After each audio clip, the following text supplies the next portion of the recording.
दौसा में गुर्जर प्रतिनिधियों की बैठक हुई है, जिसमें बैंसला सहित 3 लोगों को संघर्ष समिति से बाहर किया गया है। नए सिरे से गठित की जाएगी ये संघर्ष समिति। और आपको बता दें कि हिम्मत सिंह के आवास पर ये गुर्जर प्रतिनिधि जुटे।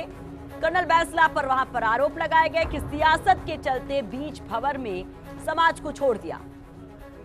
तो बीजेपी का दामन जब बैंसला ने थामा तो लगातार बयानबाजी भी शुरू हुई। हालांकि अगर हम बात करें हिम्मत सिंह की, तो हिम्मत सिंह शुरू से ही बैंसला पर आरोप लगाते रहे। इसके पहले भी हमने देखा था कि किस तरह से वो कह रहे थे कि बैंसला की नीयत साफ नहीं है, वो अपने निजी हित के लिए समाज के साथ धोखा कर रहे हैं। और अब एक बार फिर से वो आरोप, जब बैंसला बीजेपी में शामिल हो गए हैं तो अब संघर्ष समिति से उनको बाहर कर दिया गया है। बैंसला से 3 लोगों को बाहर किए जाने की खबर है। नए सिरे से ये संघर्ष समिति गठित की जाएगी।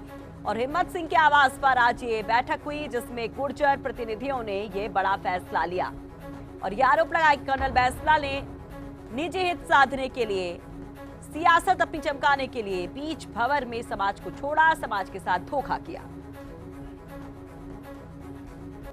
और पहले भी हिम्मत सिंह का जो गुट था, जो धड़ा था, वो कई दफा बैंसला पर सवाल उठा चुका था और ये कहा जा रहा था कि बैंसला अपने बेटे का राजनीतिक भविष्य बनाना चाहते हैं, खुद भी सियासत पे एक्टिव रहना चाहते हैं और इसलिए समाज को इस्तेमाल कर रहे हैं, गुमराह कर रहे हैं। तो दौसा से बड़ी खबर। अब इस खबर के बाद क्या इसका इम्पैक्ट होगा, क्या असर होगा, गुर्जर आरक्षण का जो आंदोलन है उस पर कितना असर होगा? फिलहाल हमारे साथ हमारे सहयोगी लक्ष्मीकांत जुड़ गए। लक्ष्मीकांत, एक बड़ी खबर आ रही है, हालांकि हिम्मत सिंह का जो गुट था वो पहले से ही आरोप लगाते रहते थे, पहले से आवाज उठाते रहते थे। अब क्या कुछ आगे दिखाई देता है इस बैठक के बाद? देखिए, बिल्कुल जिस तरह से आज जो संघर्ष समिति से जुड़ा हुआ रहा है एक धड़ा जो है, उसने बाकायदा एक प्रेस कॉन्फ्रेंस की और प्रेस कॉन्फ्रेंस के बाद में ये ऐलान किया है कि जो कर्नल किरोड़ी सिंह बैंसला है वो और शैलेंद्र जो एडवोकेट है और जो भूरा भगत जो है, इन तीनों को जो संघर्ष समिति से लंबे समय से जुड़े हुए थे उनको संघर्ष समिति से हटाया जाता है और नए सिरे से पूरे स्टेट को लेकर के 21 सदस्यीय जो संघर्ष समिति है उसका गठन किया जाएगा। यानी कि इनका कुल मिलाकर के कहने का जो तात्पर्य ये था कि कर्नल किरोड़ी सिंह बैंसला ने जो भाजपा ज्वाइन की है, भाजपा ज्वाइन करने के बाद में जो आरोप जिस तरह से लगा रहे हैं कर्नल बैंसला पर कि वो समाज को बीच भंवर में छोड़ करके चले गए और जो समाज है, समाज के जो मुद्दे हैं वो जग के तस हैं।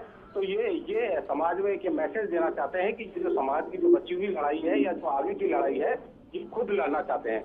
लेकिन इसमें जो सबसे अहम बात यह है, ये चुनाव के दौर पर जिस तरह से एक तरफ कर्नल किरोड़ी सिंह बैंसला का भाजपा में शामिल होना है और दूसरी तरफ जो एक खेमा खड़ा होकर के कर्नल किरोड़ी सिंह बैंसला का विरोध कर रहा है, तो ये कहीं ना कहीं चुनावी जो है इस नजरिए से इसे देखा जा सकता है। लेकिन लक्ष्मीकांत, इन सबके बीच में जो आंदोलन की बात कही जाती थी, गुर्जर आरक्षण आंदोलन, क्या वो भी अब फंस गया है, ये कहा जाए कमजोर पड़ गया है?